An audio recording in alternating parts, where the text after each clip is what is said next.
You won't believe what just happened with Jeffrey Epstein's case, dude. I'm Jack, and with me is Jillian. So, Epstein's death has been ruled a suicide by hanging.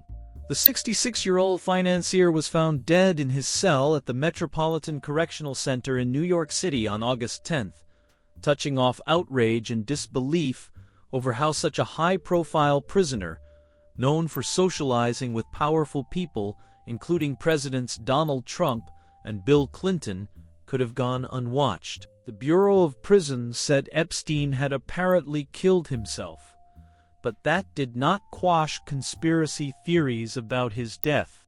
A spokeswoman for the New York City Office of Chief Medical Examiner said an official report on Epstein's death would be disclosed, and it is suicide by hanging. Epstein, who was charged with sexually abusing numerous underage girls over several years, had been placed on suicide watch last month after he was found on his cell floor on July 23rd with bruising on his neck. But multiple people familiar with operations at the jail say he was taken off the watch after about a week and put back in a high-security housing unit where he was less closely monitored, but still supposed to be checked on every 30 minutes.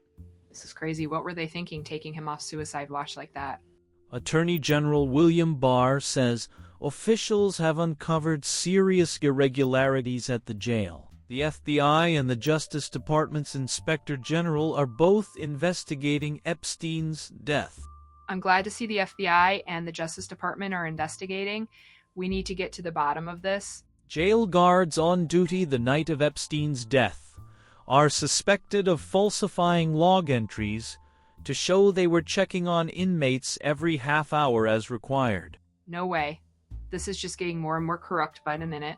A guard in Epstein's unit was working a fifth straight day of overtime, and another guard was working mandatory overtime.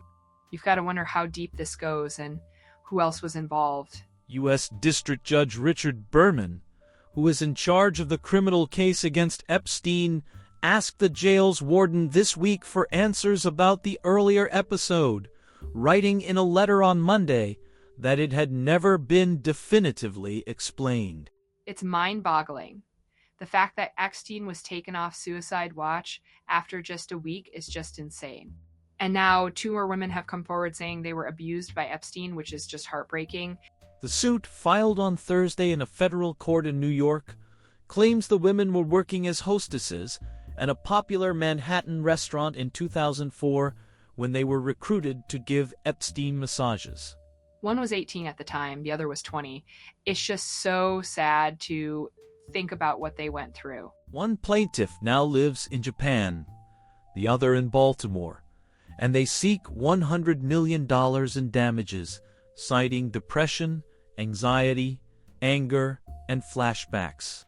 You've got to feel for these women and hope that they get the justice they deserve.